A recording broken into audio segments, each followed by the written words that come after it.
है।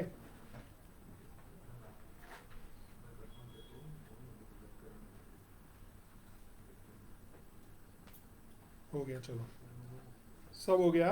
अब हम पढ़ेंगे।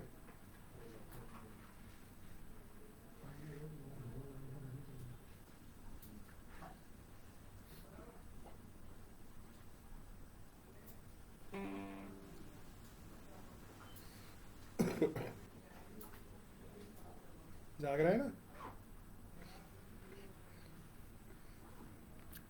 Okay, fixed income markets for corporate issuers.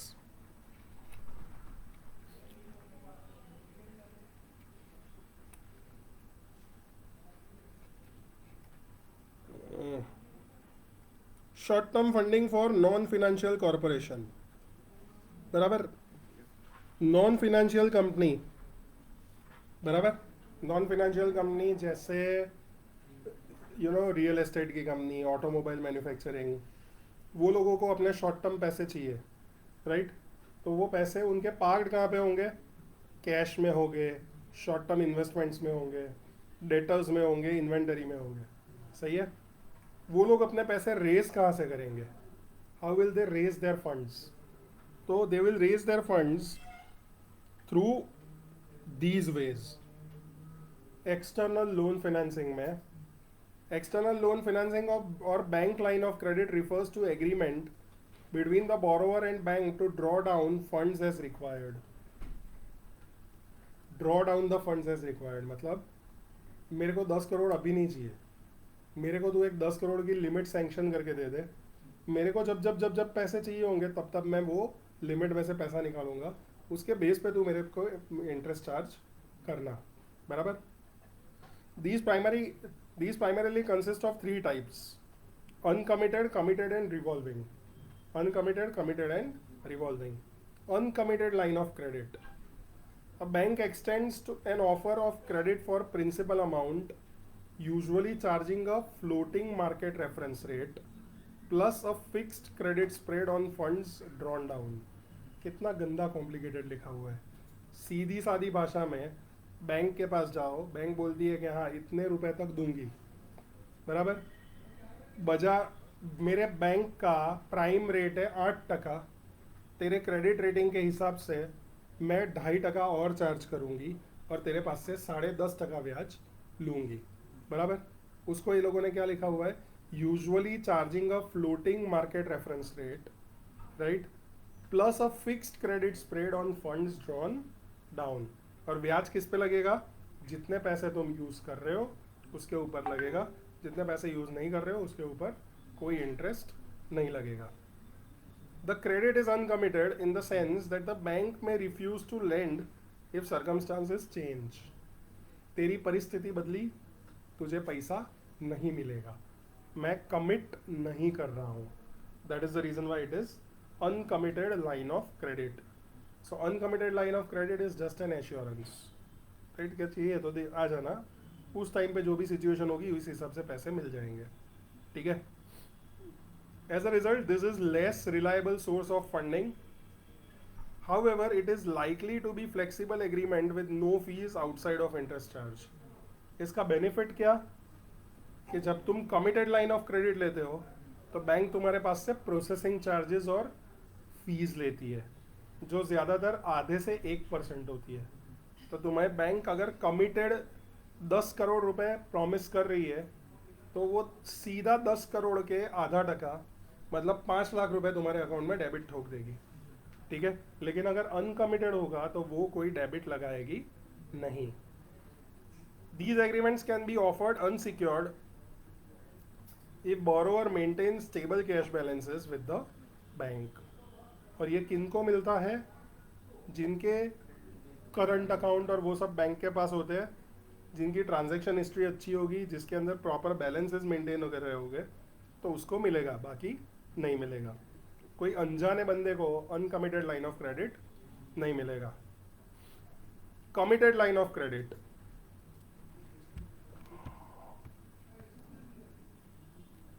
Committed line of credit में बैंक ने बोला कोई सिचुएशन विचुएशन डिपेंडेंट नहीं, बैंक ने बोला तो बैंक देगी, लेकिन बैंक तुम्हारे पास से कमिटमेंट चार्जेस के फॉर्म में या प्रोसेसिंग फीस के फॉर्म में पैसा ले लेगी. So this is slightly expensive but more reliable source of funding for you. Is it okay? पढ़ लो तो ये.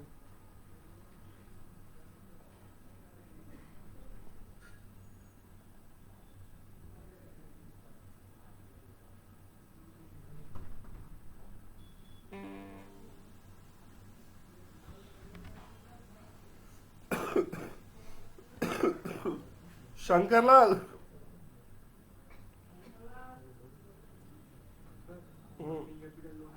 हाँ क्या भाई?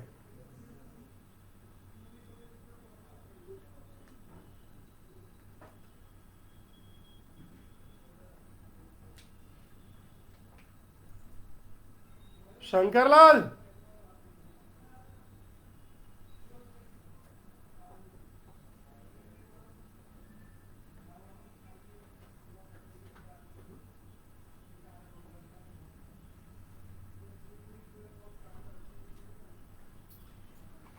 ज़्यादातर ये जो कमिटमेंट होते हैं वो लेस देन 1 ईयर के होते हैं, राइट?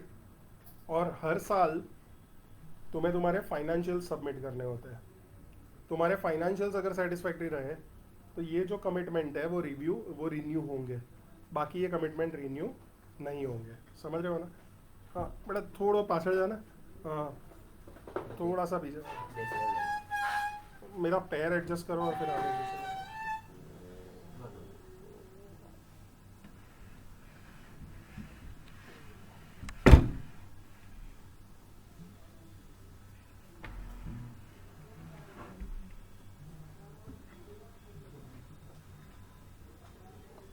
खींचो.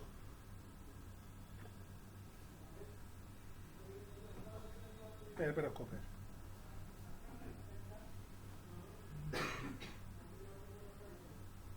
आप भी पास आओ.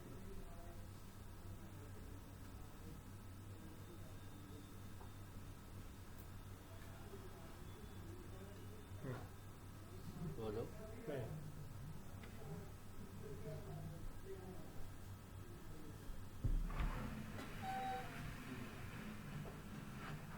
हाथ ऊपर करो और मेरे को रुमाल दे दो एक मिनट. खींचो हाथ. बस मेरा रुमाल दो तो.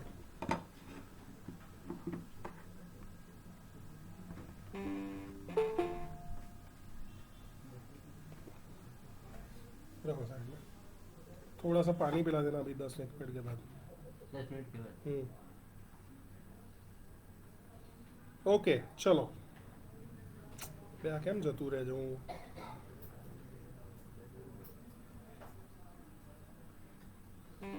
Yes. Revolving line of credit. An even more reliable source of short-term financing than a committed line is revolvers. Are typically for longer term, sometimes years. Wide potential with potential medium-term loan facilities. Banks typically place restrictive covenants on borrowers under such agreements. Fees and rates are similar to committed line of credit. So basically, bank has agreed to give you working capital funding for next 10 years, subject to you meeting certain conditions, right? But those conditions are not very harsh, right? And until and unless there is an issue with renewal, you assume that the renewal has happened, right? So you don't have to get the contract renewed every year in renewal in revolving line of credit. बराबर? So something, you know, revolving line of credit का best example है तुम्हारा credit card. Credit card is basically a revolving line of credit. जब तक तुम limit के अंदर use कर रहे हो और पैसा भरते जा रहे हो, बराबर, तब तक तुम्हारा क्रेडिट कार्ड चल रहा है. बराबर. तुमने वो लिमिट के बियॉन्ड यूज करना शुरू कर दिया तो वो बंद हो जाएगा तुम्हारा यूज होना. फिर से तुमने पैसा भर दिया, फिर से चलना शुरू हो गया. बराबर. वो क्रेडिट कार्ड कंपनी हर बार तुम्हारे पास से इनकम डॉक्यूमेंट लाओ ये सब मगजमारी नहीं करेगी. सो सबसे बेस्ट एग्जांपल इज बिजनेस के लिए रिवॉल्विंग लाइन ऑफ क्रेडिट वाला. Companies with weaker credit ratings typically have to pledge assets as collateral for bank borrowings. Secured loans are backed by collateral, fixed assets, receivables, or inventory. Companies can assign receivable to lenders to act as collateral for loan. Factors Factoring refers to the actual transfer of credit granting and collection receivables to a lender at a discount from their face value. The size of discount, which represents the interest rate on the loan from the factor, depends on the credit worthiness of the firm's customers and collection cost. So ये लोग क्या कह रहे हैं कि भाई कभी कभी ये जो फंडिंग होता है वो सिक्योर्ड होता है, ज़्यादातर सिक्योर्ड होता है. तुम्हें या तो तुम्हारे ऑफिस के कागज़ दे देने पड़ेंगे जिसके बेस पे फंडिंग मिलेगा, या तो प्रॉपर्टी के कागज़ दे दो, या तो तुम्हारे वहाँ जो भी इन्वेंटरी बैलेंस और रिसीवेबल्स का बैलेंस है उसके बेस पे तुम्हें वर्किंग कैपिटल की लोन मिलेगी. बराबर. सरकारी बैंक्स तो रिसीवेबल और इन्वेंटरी बैलेंस के अलावा वो फिर कुछ और मॉर्गेज में मांगती है, राइट. और इसके अंदर रेट्स भी ज़्यादा होते हैं, 12-14% रेट ठोकते हैं वो लोग, राइट. लेकिन बिजनेस में क्या होता है कि बिजनेस में since the money is revolving तुम्हें 12-14% उतना हर्ट नहीं करता है, right. I have seen very good businesses taking funding at rate of 15-16-20%, right, because they know के they will be able to double the money in 2 years. तो वो लोग 35-36% business में से निकाल देंगे तो 15%-16% लेने में, पैसा उठाने में कोई दिक्कत नहीं है, राइट. ओके, फिर ये लोगों ने फैक्टरिंग के बारे में डिस्कस किया हुआ है. फैक्टरिंग इज बेसिकली व्हाट, सीधी सादी भाषा में मैंने देखा, मैं से HSBC बैंक हूँ, ठीक है, और तुम एक बहुत अच्छे नेस्ले के डिस्ट्रीब्यूटर हो, ठीक है. तुम्हारे टोटल रिसीवेबल्स जो है वो 10 करोड़ रुपए के रिसीवेबल्स है पूरे इंडिया में, ठीक है. और तुम्हारे जो भी कस्टमर्स है उसका बेस भी बहुत सॉलिड है, राइट, क्योंकि you are selling to hotels and you are selling to malls and what not, blah blah blah, ऐसा एग्जांपल मान लो, ठीक है. तो तुम्हें अभी पैसों की ज़रूरत है तो तुम मेरे पास आए, मैंने बोला कि ठीक है चल तेरा पूरा का पूरा डेट कलेक्शन मैं कर लूँगा, ठीक है. और तुझे फंडिंग चाहिए तो फंड बेस्ड सर्विस चाहिए, तो 10 करोड़ के रिसीवेबल्स है, बराबर. उसके सामने मैं ऐसा मानता हूँ कि मैं 1 करोड़ मेरे मार्जिन ऑफ सेफ्टी रखता हूँ, तो 9 करोड़ हुए. और 9 करोड़ रुपए की लोन तू गिन ले, और वो लोन 3 महीने में कलेक्ट होगी तो उसके ऊपर 4.5% का इंटरेस्ट गिन ले, तो 9 करोड़ का 4.5% इंटरेस्ट मतलब लगभग 40 लाख रुपए, तो वो भी मैंने डिडक्ट कर दिए. और मैंने 1 करोड़ मार्जिन रखा, 40 लाख रुपए मेरा इंटरेस्ट रखा, और बाकी के 7 करोड़ 60 लाख रुपीज़ तुम्हें अपफ्रंट तुम्हें दे दिए, राइट. तो ये क्या हो गया, फंड बेस्ड फैक्टरिंग सर्विस, ठीक है. और अगर तुम्हें फंड बेस्ड सर्विस नहीं चाहिए, तुम्हें सिर्फ डेट कलेक्शन सर्विस चाहिए, तो मैं क्या करूँगा, जो भी डेट कलेक्ट करूँगा उसका 5% मैं रखूँगा और 95% तुम्हें दे दूँगा. This is simple factoring. और ये फैक्टरिंग सर्विस जब अक्रॉस द बॉर्डर्स हो जाती है तो उसे बोला जाता है फोरफेटिंग, राइट. सो पैसा collection of funds outside India, वैसी service that is known as forfaiting, right. India में अहमदाबाद में सबसे बड़ा जो फैक्टरिंग का जो प्लेयर है वो HSBC बैंक ही था, राइट. वो इंडिया का अहमदाबाद का जो फैक्टरिंग मार्केट था उसका लगभग 45-50% मार्केट शेयर उसके पास था. All the big players, your Cadilas and your Intas एंड जो भी बड़े बड़े फार्मा कंपनीज है वो सब उसी के पास से ये सर्विसेज लेते थे, ठीक है. एक्सटर्नल सिक्योरिटी बेस्ड फाइनेंसिंग, ये तो बैंक बेस्ड फाइनेंसिंग हो गया, बैंक के पास जाओ एक ही जगह पे तुम्हारी सारी रिक्वायरमेंट खत्म हो जाएगी. एक्सटर्नल सिक्योरिटी बेस्ड फाइनेंसिंग में सबसे पहले है commercial paper, right, CP.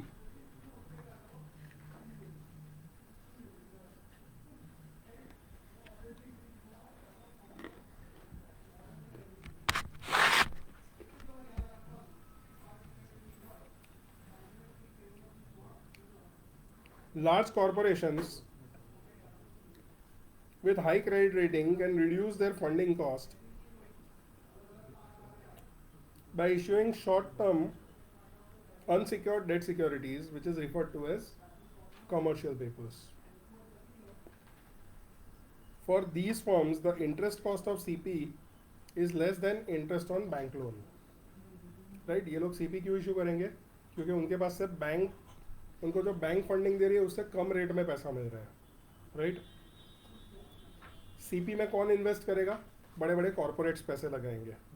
Right 100 रुपये का CP होगा, 1 साल की मैच्योरिटी होगी, 90 में इशू किया. सो 90 रुपये में तुम आज CP बाय करो, 1 साल के बाद तुम्हें 100 रुपये मिल जाएंगे. तो 90 पे 10 रुपये मतलब 11% का सालाना इंटरेस्ट हुआ. बराबर. बैंक के पास से फंडिंग लेने जाऊँ तो 14-15% में मिल रहा है, इसीलिए मैं CP से पैसा ले रहा हूँ. With maturity of less than 3 months, CP is issued by firms to fund working capital and as a temporary source of funds before issuing long-term debt. That debt is temporary until permanent financing can be secured is referred to as bridge financing. So temporarily पैसा उठाना, right, और credit rating अपनी बनाना, उसको अच्छी तरह से repay करूँ, अच्छी तरह से डेट लूँ, सर्विस करूँ, डेट लूँ, सर्विस करूँ, तभी जाके मेरी क्रेडिट रेटिंग बनेगी ना. तो तब तक के लिए जो मैं फंडिंग उठा रहा हूँ उसको क्या बोला जाता है? Bridge financing. इसके बेस पे मैं परमानेंट लंबा डेट उठा पाऊंगा. सही है.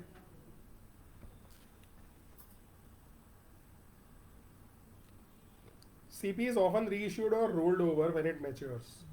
बराबर. 1 साल का CP है तो 1 साल में धंधा तो बंद होने वाला नहीं है. मैच्योर होगा मैं फिर से उसको रीइशू कर दूंगा.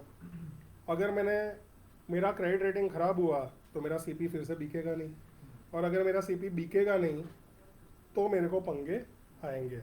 तो जब तक मेरा CP बिकता जा रहा है, जब तक वो रिवॉल्व होता जा रहा है, तब तक मेरे को कोई इश्यू नहीं है.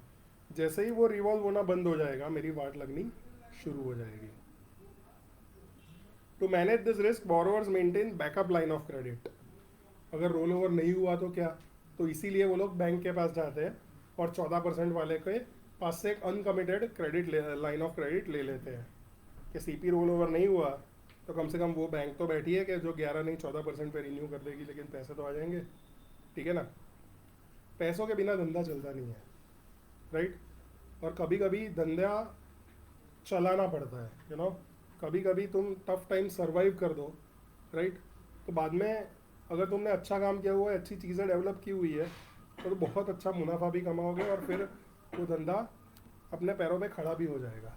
राइट. लेकिन तुमको जब यू नो पैसों की ज़रूरत है तब पैसे नहीं मिले तो वाट लगना शुरू हो जाएगी. So you know majority of the जो भी हम यू नो फेलियर की स्टोरीज सुनते हैं बिजनेसेस में, दे आर बिकॉज उनको टाइम पे सही लिक्विडिटी नहीं मिली. और majority of the success stories that we listen to, right, उनको सही टाइम पे सही फंडिंग मिल गया और वो लोग बच गए. राइट. इलॉन मस्क, राइट, वो बर्बाद हो चुका होता.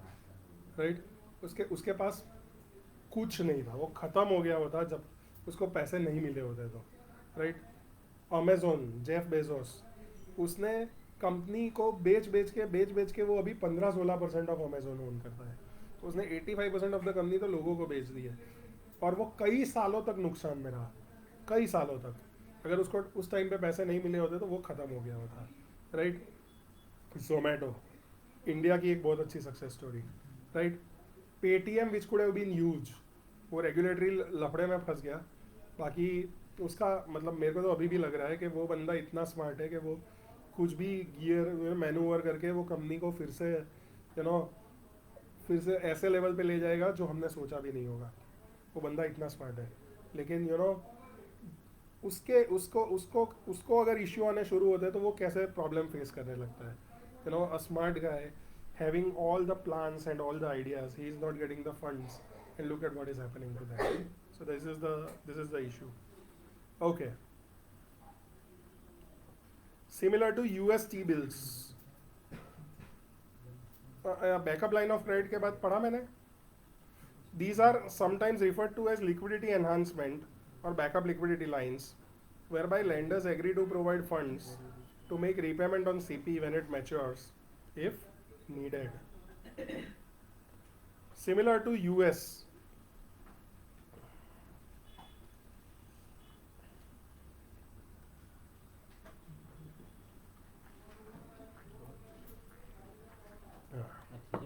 खींच लो।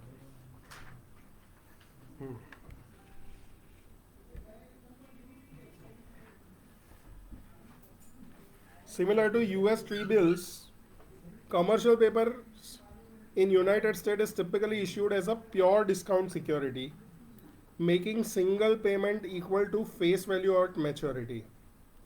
A smaller, less liquid market in CP also exists, which is referred to as Euro Commercial Paper ECP. बराबर? सो तुमने CP other than home currency issue किया तो वो क्या हो जाएगा? ईसीपी. तुमने कमर्शियल इंडिया की कंपनी और तुमने डॉलर में सीपी इश्यू किया तो दैट बिकम्स ईसीपी. बराबर? और कमर्शियल पेपर्स भी डिस्काउंट पे होते हैं. तो जैसे हमने एग्जांपल दिया कि 100 रुपये का पेपर है, 90 रुपये दो, मेच्योरिटी पे 100 रुपये ले जाओ. Short term funding for financial institutions, banks और वो सब. तो उसमें सबसे पहले है चेकिंग अकाउंट्स, जिसको हम बोलते हैं डिमांड डिपॉजिट्स. राइट?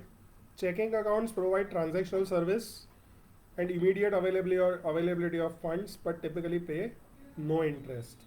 बराबर? सो करंट अकाउंट्स और डेवलप्ड इकोनॉमीज में सेविंग अकाउंट्स, वहाँ पे there is almost nothing in terms of interest. लेकिन तुम्हारे पास चेक बुक होती है, तुम ट्रांजैक्शन कर पाओगे. राइट? तुम जब चाहो तब पैसे विड्रॉ कर पाओगे. राइट? तो ये सब चेकिंग अकाउंट्स हो गए. Operational deposits are made by larger customers who require cash management, custody and clearing service. Right? So basically जो बड़े कस्टमर्स होते हैं उनको कैश मैनेजमेंट सर्विस चाहिए. Right? You know what is cash management service?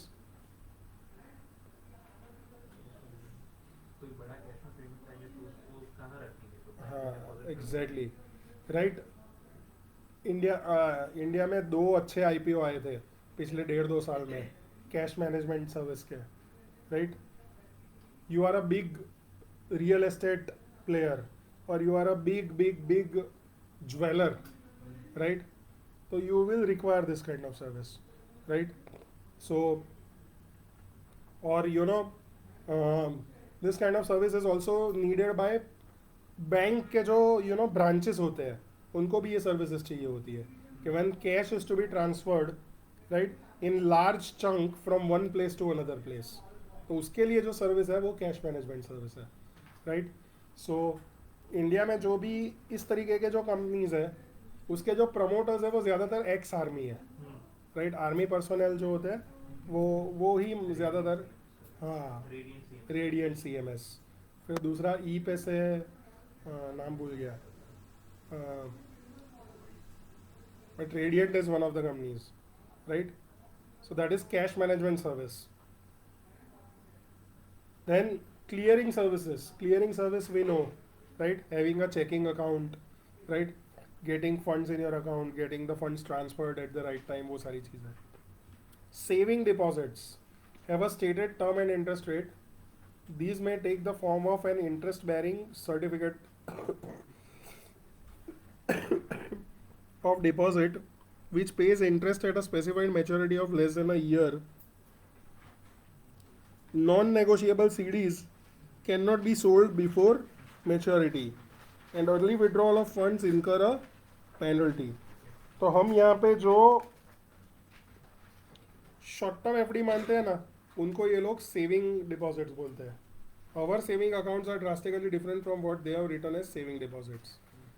उनके saving deposits मतलब 1 साल से कम के FDs. राइट? उनको प्री मैच्योर विड्रॉल करने पे पेनल्टीज लगेंगे तुम्हें. ठीक है? Negotiable CDs can be sold in open market before maturity as a means of early withdrawal of funds. Right? India में ऐसा FDs तुम ट्रांसफर कर पाओ ऐसा कोई प्रोविजो नहीं है. At the wholesale level, negotiable CDs are important funding source for bank. They trade in domestic markets as well as in Eurobond market. Money market में तो अभी अपने को इतना डेवलप होना बाकी है. Funds that are loaned by one bank to another is referred to as interbank funds. Interbank funds, right? Bank lend to each other for a period of 1 year to a year or either secured or on either a secured or unsecured basis at an interest rate based on MRR. that varies across the markets. The most common type of secured interbank borrowing and lending is carried out through repos, which we will discuss later in the reading. Repos हम already एक बार discuss कर चुके हैं, लेकिन एकदम detail में ये लोग बाद में डिस्कस कर रहे हैं अभी. ठीक है. सो SBI को पैसा चाहिए ICICI से, तो SBI अपने सिक्योरिटी ICICI को बेचेगा 100 रुपये के सिक्योरिटी 95 में, और वो मेच्योरिटी पे 100 रुपये में वापस ले लेगा. बराबर. तो SBI का जो अभी फंडिंग रिक्वायरमेंट है वो पूरा हो गया, और एक बहुत ही अच्छे खासे वैल्यू का एसेट उसने ट्रांसफ़र किया है, जो लेने में ICICI को भी कोई हर्ज नहीं है. ये सिक्योरिटी की क्रेडिट रेटिंग जितनी ख़राब, उतना ज़्यादा रेट ऑफ इंटरेस्ट, राइट, और उतना ज़्यादा वो डिडक्ट कर देगा उसका. कि 100 रुपये की वैल्यू में 100 रुपये तभी गिनूंगा अगर ट्रेजरी बिल है. अगर तुमने रिलायंस का डेट दिया तो 100 रुपये की वैल्यू 90 रुपये गिनूंगा.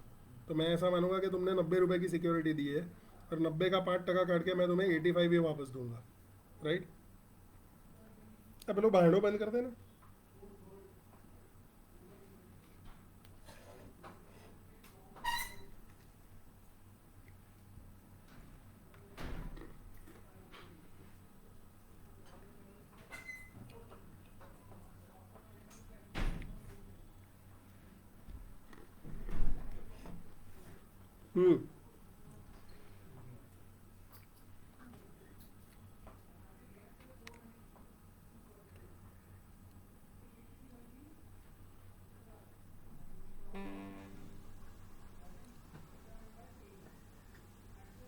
Another source of short-term funding for bank is to borrow excess reserves from other banks in the central bank fund market. Bank in most countries must maintain a portion of their fund as reserve on deposit with central bank. Banks with excess reserve lend them to banks that need funds at the central bank funds rate, which is strongly influenced by central bank's open market operations and by the availability of short-term funds, right? India में there is a ratio called CRR, cash reserve ratio, right? 4% का है, right? 4 है कि 4.5 है? शायद 4% ही है. जितने भी तुम्हारे पास डिपॉजिट है, राइट, जितने भी तुम्हारे पास डिपॉजिट है, SBI हो गया तो 50,000 करोड़ के या 1 लाख करोड़ के, उसका 4%, राइट, वो 4% मतलब 4,000 करोड़ रुपए, वो स्टेट बैंक ऑफ इंडिया को RBI के पास रखना पड़ेगा in the form of cash. उसका कोई लेंडिंग नहीं हो सकता. क्यों? क्योंकि पूरी बैंकिंग सिस्टम में हर एक बैंक के ऊपर प्रॉब्लम तो एक साथ आएगा नहीं. तो सब बैंक ऐसा रखेंगे, तो अब कभी भी किसी भी बैंक को अचानक लिक्विडिटी के क्राइसिस आ जाए तो वो RBI के थ्रू वो बोरो कर सकता है, वो ले सकता है और अपनी शॉर्ट टर्म कैश की रिक्वायरमेंट को पूरी कर सकता है. It is a very very good arrangement, right, but it affects the, ये रेशियो जितना बढ़ेगा उतना बैंक कम लैंड कर पाएगी and it will affect the banks profitability. तो रेशियो अच्छी चीज़ है, लेकिन रेशियो को बहुत बढ़ाना अच्छी चीज़ नहीं है. ठीक है, 4.5. बैंक्स विद एक्सेस रिजर्व हो गया. ओके, द सेंट्रल बैंक वो भी हो गया ना. नहीं, the central bank may act as a lender of the last resort to bank struggling to access liquidity. This will likely be made at a higher rate than the central bank funds rate and may bring extra scrutiny and restriction on the activities of the borrower. हर बार तुम्हारा ये पंगा हो रहा है तो RBI क्या करेगी, तुम्हारा अब रेट बढ़ा देगी और तुम्हारा बिजनेस किस तरीके से ऑपरेट कर रहे हो उसके ऊपर एक नज़र रखना भी शुरू कर देगी, राइट. इंडिया के कोविड से पहले जितने भी सरकारी बैंक्स हैं जो अभी आसमान को छू रहे हैं, राइट, वो सारे के सारे सरकारी बैंक्स में से लगभग 40% सरकारी बैंक्स, उनको नया धंधा नहीं करना है ऐसा RBI ने ऑर्डर दिया था, राइट. वो उसको एक प्रॉम्प्ट करेक्टिव एक्शन, राइट, उसकी एक कैटेगरी में उनको डाल दिया था। उनको क्या करना था, सिर्फ और सिर्फ जो भी लोन दिए उनको कलेक्ट करो, नया धंधा 1 रुपए का भी नहीं करना है तुम्हें। पीसीए में डाल दिया था, राइट। ये जो भी यूनियन बैंक ने, ये बैंक ने, वो bank, bank of Maharashtra, right, 70 रुपए का भाव है। जब उसको पीसीए में डाला था ना, तो वो भाव 12, 13, 14 रुपए हो गया था, राइट। 20 रुपए का था, तब से वो 30, 35, 40% टूट गया था। ये तो कोविड के बाद यू नो जो भी हुआ, जो भी मतलब लिक्विडिटी बढ़ी, जो भी हुआ, उसके कारण ये सारे के सारे बैंक्स बाहर निकल गए उसमें से, राइट। सो आरबीआई जब भी सेंट्रल बैंक जब भी मॉनिटर करेगी, तो सबसे लास्ट जो मॉनिटरिंग का स्टेप होगा ना, वो ये होगा कि forget about new business, cut down on expense, start collecting funds. This is the thing that you will do for next 6 months, right. इसके अलावा कुछ नहीं करना है तुम्हें। Financial institutions issued more commercial paper than non-banking financial companies. Financial institutions often sponsor asset-backed commercial papers, a type of short-term asset-backed security. The ABCP creation process is as follows, right? So anything which is ABCP या कुछ भी हो, उसकी creation process जो होती है वो special purpose entity से शुरू होती है, right? Financial institution transfers collateral, usually existing short-term loans made by the bank, to a separate legal entity in return for cash.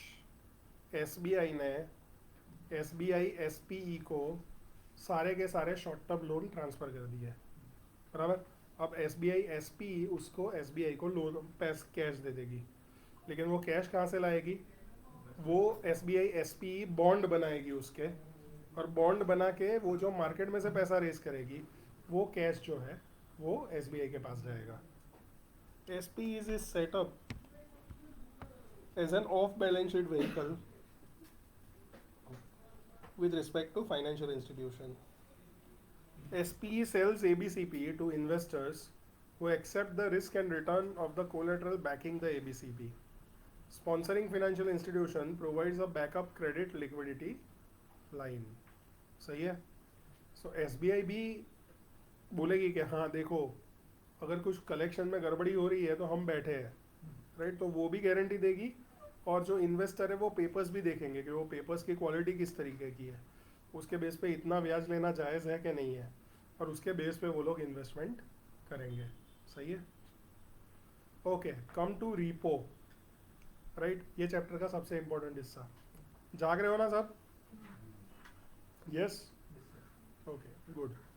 Varun एक बार हाथ खींच ले, ना मैं सो जाऊंगा। Yes, done.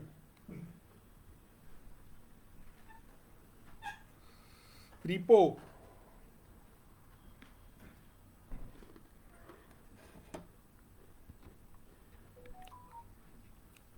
arrangement by which one party sells a security to a counterparty with a commitment to buy it back at a later date at a pre-specified higher price. We know this, right? Original purchase price is effectively a loan by the security buyer to the security seller. Right. 100 रुपए की चीज़ 90 में तुमने bye की, मतलब वो 90 मेरे लिए loan ही है, तुमने मुझे 90 रुपए की लोन दी है। The difference between the repurchase price and original price accounts for the interest paid. Interest कितना हो गया? 90 में लिया, 100 में देने वाला हूँ, तो 10 रुपए का इंटरेस्ट हो गया। Annualised interest rate implied by difference between the two prices called the repo rate. तो ओपनिंग लेग में क्या होगा? सिक्योरिटी बायर जो है वो सिक्योरिटी सेलर को परचेज प्राइस दे रहा है, और सिक्योरिटी सेलर जो है वो कोलेटरल दे रहा है। सही है। So security seller is basically the borrower, security buyer is the loan giver. तो लोन गिवर ने कैश दिया और सिक्योरिटी सेलर ने कोलेटरल दिया। क्लोजिंग लेग में उल्टा हो जाएगा, वो कोलेटरल वापस आ जाएगी और ये repurchase price loan plus interest वापस आ जाएगा। To protect the lender against a potential decrease in the value of securities posted as collateral, borrower typically may post extra collateral above the loan amount by the amount which is known as initial margin. 100 रुपए की security की value अगर गिर के 90 हो गई तो फिर वो जो भी लोन देने वाला है उसको नुकसान होगा. तो उसकी जगह मैं क्या करूँगा, मैं 110 की सिक्योरिटी दूंगा, राइट. तो जो 100 से 110 मैंने दिया वो 10% मेरा इनिशियल मार्जिन हो गया. In practice this means that the loan amount will be at a discount to the value of securities. As an example, consider a firm that wishes to borrow by entering into agreement to sell a bond today with a market value of 1 million and repurchase it 90 days later. The lender requires a repo rate of 2% and initial margin of 103%, right? 103% का initial margin चाहिए उसको. तो basically हम क्या करेंगे कि bond मैंने कितने का बेचा, 1 मिलियन का, और उसको इनिशियल मार्जिन कितना चाहिए, 103%. तो मुझे लोन कितनी मिलनी चाहिए, तो इफेक्टिवली परचेज प्राइस और loan amount is 1 million divided bye 1.03. 105% होता तो 1.05 होता, राइट. तो मुझे लोन कितनी मिली, 970,874 की, बराबर. अब रिपो रेट उसको कितना चाहिए, 2%, बराबर. और ये कितने टाइम का है, 90 डेज का, राइट. तो 970,874 into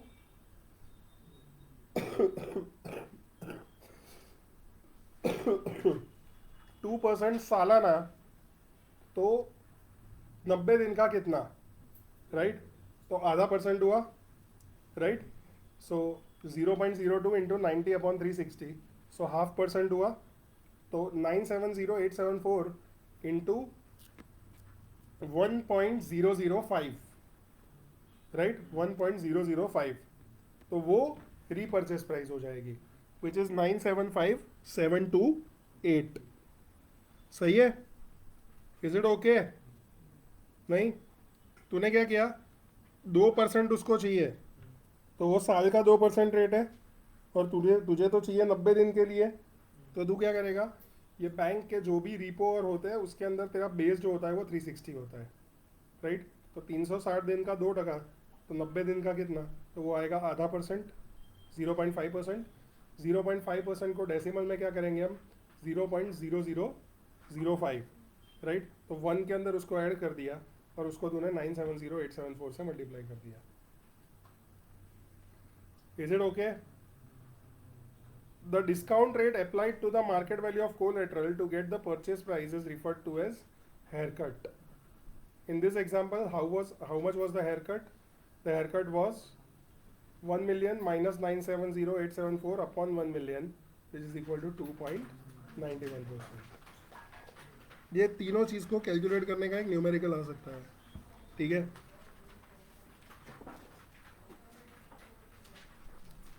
The haircut can also be calculated quickly as 1 minus 1 upon initial margin, right. So 1 minus 1 upon 1.03, right. So you will get the haircut formula. The loan value increases during its life at the repo rate.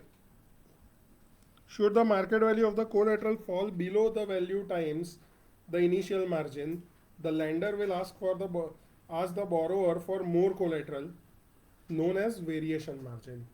ठीक है, अगर collateral की value गिरते जा रही है तो वो वेरिएशन मार्जिन भी तुम्हारे पास से ले सकता है, right. For example, given the repo details, assume that after 30 days the market value of bond has fallen to 990, right. 30 दिन के बाद वैल्यू 990 हो गई. तो हम ये देखेंगे कि 30 दिन के बाद एडजस्टेड पेमेंट कितना होना चाहिए था, बराबर. तो 970,874 इंटू 1 प्लस 0.02 इंटू 30 अपॉन 360, बराबर. तो वो आ रहा है 972,472. और हमें कितना एडिशनल देना है, उसका 3% एक्स्ट्रा देना है, तो इंटू 1.03. तो हमारा मार्जिन की वैल्यू कितनी होनी चाहिए, 10,01,667, right. So bank additional margin कितना देना पड़ेगा, अभी वैल्यू कितनी हो गई है, 9,90,000 और मार्जिन होना कितना चाहिए 10,01,667 सो एडिशनल मार्जिन शुड बी 11,667 इतना मेरे को एडिशनल मार्जिन देना पड़ेगा समझ रहे हो ठीक है चलो समझ गए हो तो एक एग्जांपल लिखो write down an example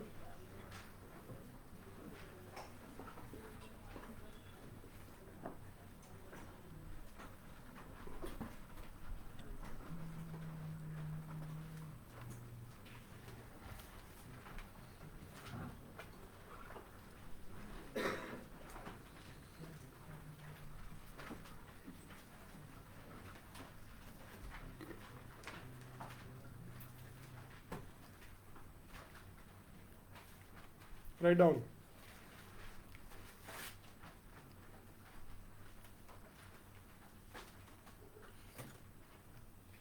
market value of bond sold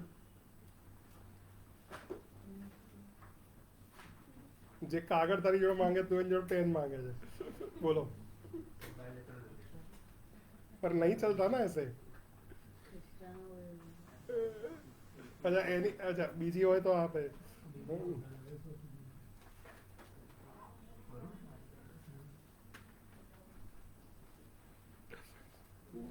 चलो मारेगा वो नीचे जाके चलो चलो market value of bond to be sold 20 million ठीक है repurchase time 120 days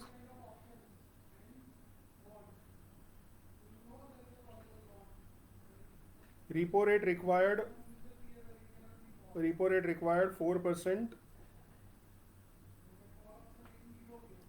initial margin 105%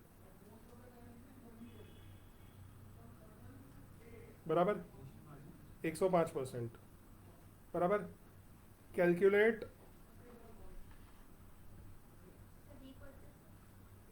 हाँ repo rate 4%. Calculate the loan amount, repurchase price, haircut,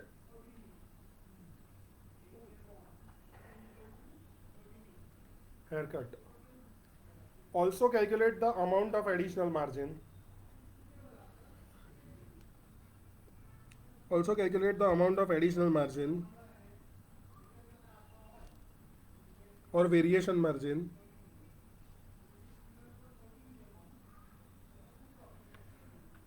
if the market value of bond drops to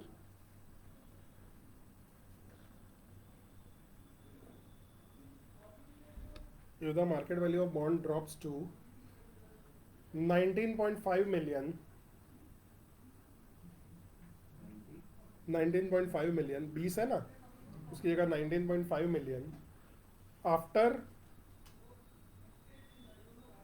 60 days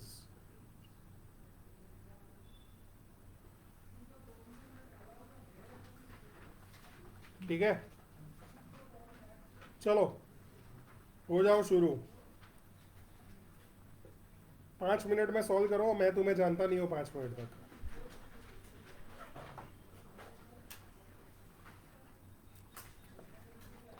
पांच step का sum है 5 steps 1 minute पर step and steps are also in front of your eyes textbook तुम्हारे पास है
360.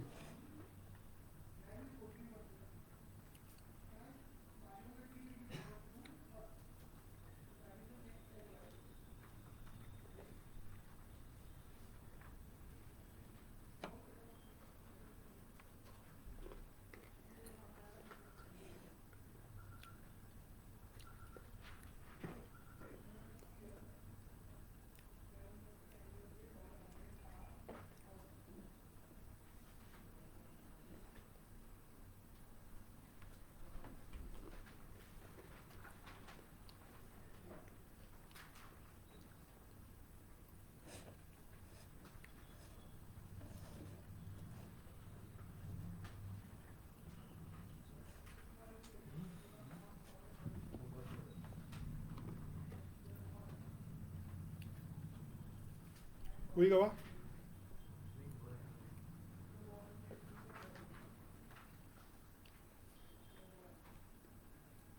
अरे अगस्त में कितने लोग एग्जाम देने वाले हैं? अगस्त वाले 2.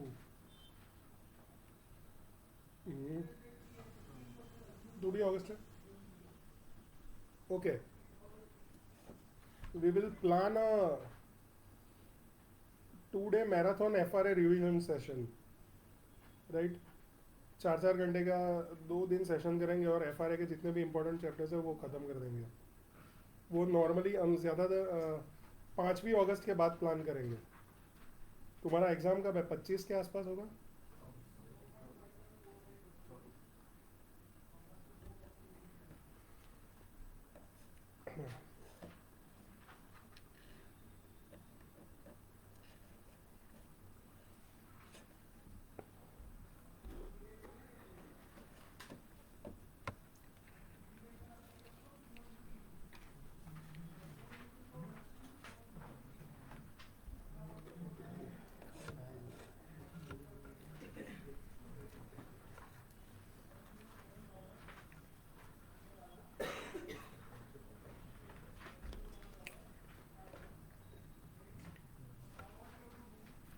क्या हो गया टाइम? 8:34 से 8:40.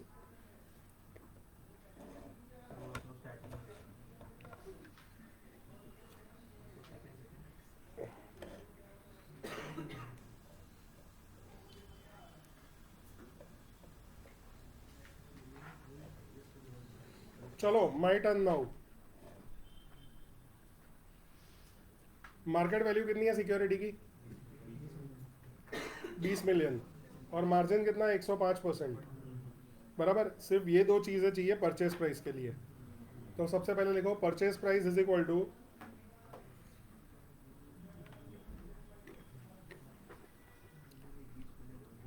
20 मिलियन डिवाइडेड बाय 1.05.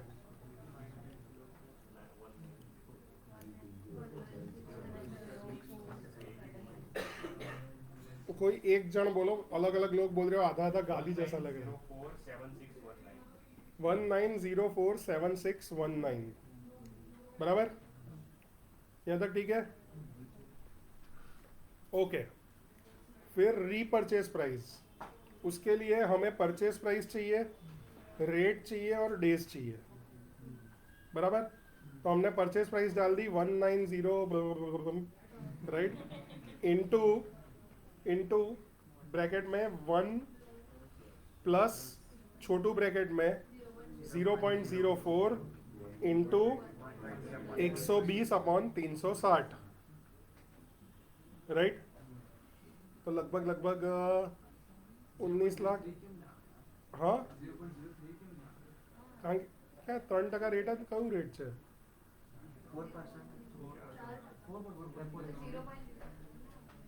हाँ तो मैं 0.04 ही बोला ना.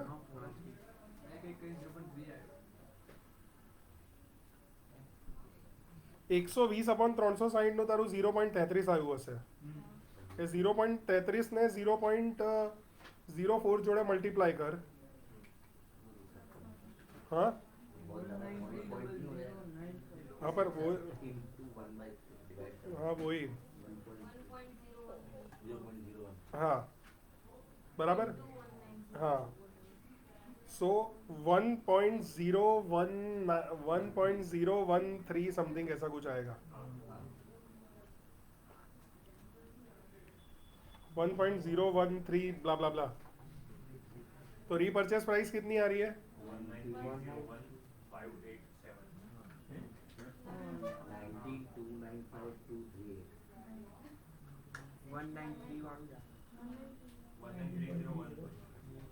हाँ ठीक है, 19,30,000 के 19,29,800-900. ठीक है, चलेगा. ठीक है, रफली मैं मान रहा हूँ 19,30,000. बराबर. हेयर कट कितना हुआ? हेयर कट के लिए तुम्हें दो ही चीजें चाहिए, सेलिंग प्राइस और purchase price. Selling price minus purchase price upon selling price, वो हेयर कट हो गया. बराबर. वो जो रेट होगा वो कितना आया? 4.76. वो हमेशा तुम्हारा जो इनिशियल मार्जिन का जो रेट है ना, उससे थोड़ा सा कम आएगा. इनिशियल मार्जिन का रेट कितना था? 5% था ना, 105%, मतलब 5% ज्यादा था ना. उससे ये आंसर हमेशा थोड़ा कम आएगा.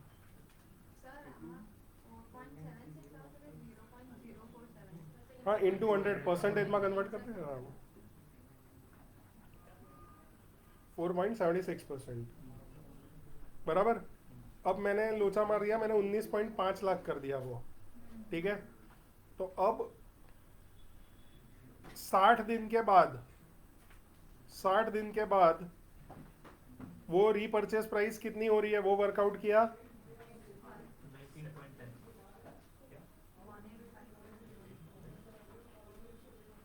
19 लाख इंटू ब्रैकेट में 1 प्लस छोटू ब्रैकेट में 0.04 इंटू 60/360. तो कितना आ रहा है वैल्यू? मतलब ऐसा ही कुछ आएगा.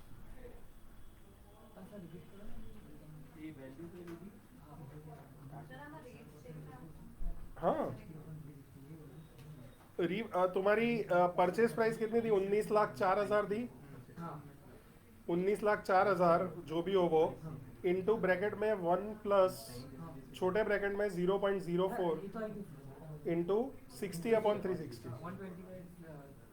60/360. 60 દિવસ પછી પેલું થાય છે ને, વેલ્યુ 60 દિવસ પછી તૂટે છે ને, इंटू 60/360. तो कितना आ रहा है? 19.10 आ रहा है. वैसे वैसा ही कुछ आएगा, 19.10-15 के आसपास ही आएगा.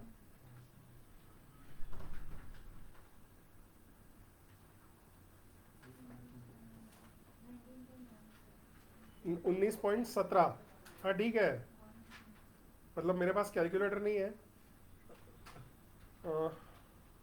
शंकरलाल, रुको मैं कैलकुलेट कर ही लेता हूँ. तो पेलो हाथ खेचो से शंकरलाल आएगा. शंकरलाल,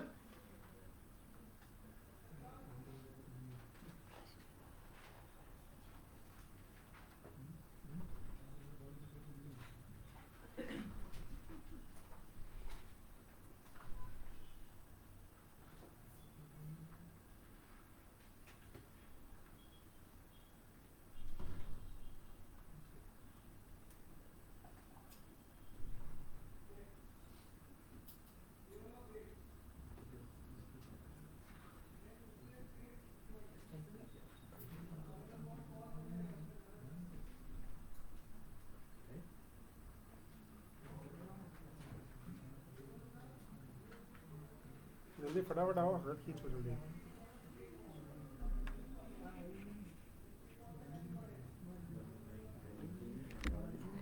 लाओ कैलकुलेटर लाओ, पहला कैलकुलेटर रखो. लो अब लो साधु के नहीं नहीं नहीं आ रहा. 20 मिलियन था ना इनिशियल. हाँ कैलकुलेटर पाँचों के था. लेटर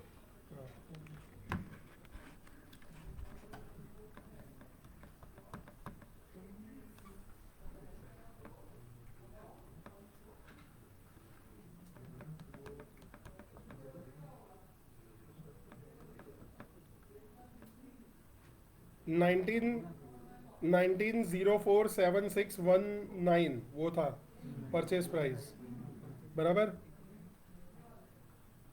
फिर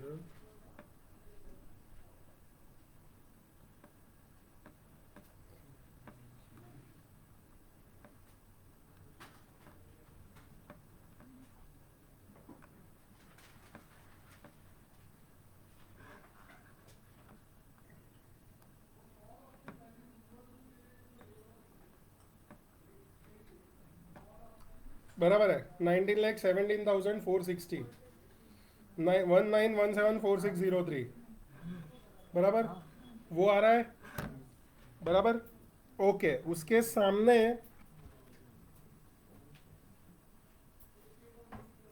राइट, उसके सामने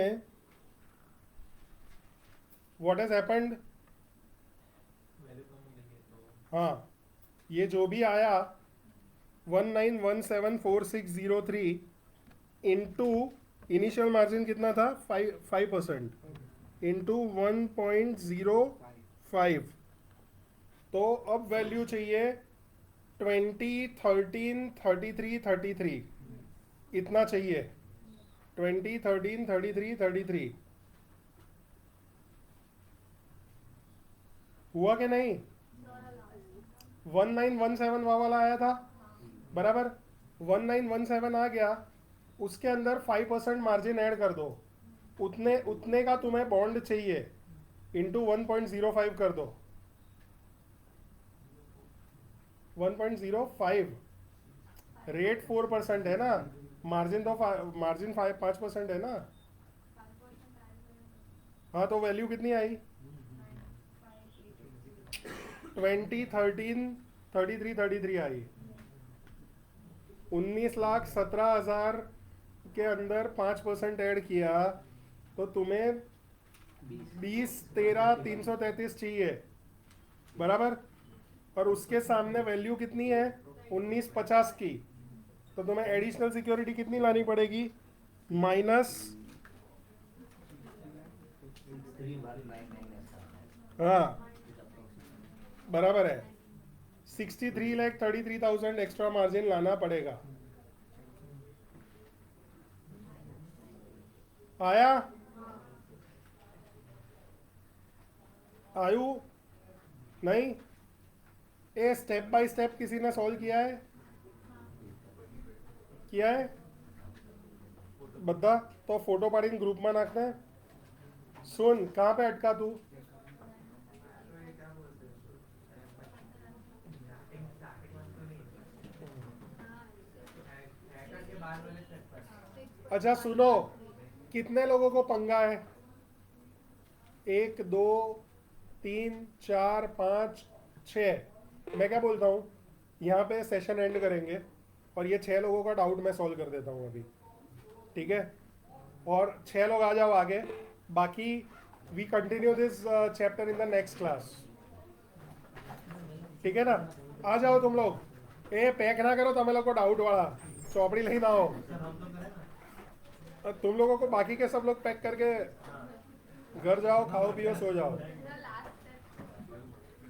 बस लास्ट स्टेपમાં હા, એમાંથી તારી વેલ્યુ અત્યારે કેટલી થઈ છે 19,50,000, 19.5 મિલિયન થઈ છે ને, એ માઇનસ કર દે, એટલું તારું એક્સ્ટ્રા માર્જિન છે।